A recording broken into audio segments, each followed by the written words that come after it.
ही घटना घडली आहे 4 नोव्हेंबरला संध्याकाळी साधारण 6 वाजण्याच्या सुमारास। वडमुखवाडी अलंकापुरम रोडवरचं हे सीसीटीव्ही फुटेज व्हायरल झाल्यानंतर पिंपरी चिंचवडमध्ये खळबळ उडाली आहे।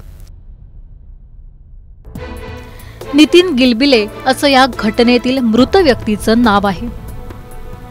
नितीन हे जमीन खरेदी विक्रीचा व्यवसाय करत होते। त्यांनी मागील काही दिवसांपासून अलंकापुरम रस्त्यावर हॉटेल सुद्धा सुरू केले। व्यावसायिक गाळे बांधून ते भाड्याने देण्याचं काम नितीन करायचे। 4 नोव्हेंबरला नितीन गिलबिले खडी मशीन रस्त्यावर काही लोकांसोबत बोलत थांबले होते। त्यावेळी MH14 LL 8900 एक काळ्या रंगाची कार त्याच्या बाजूला येऊन थांबली। कारमध्ये अमित पठारे आणि विक्रांत ठाकूर हे नितीन यांचे मित्र बसले होते। सुरुवातीला त्या तिघांमध्ये गप्पा सुरू होत्या, पण गप्पा मारता मारता त्यांच्यातल्या विषयाचं रूपांतर वादात झालं। त्या दोघांनीही नितीन यांना समजवण्याच्या बहाण्याने कारमध्ये बोलावलं।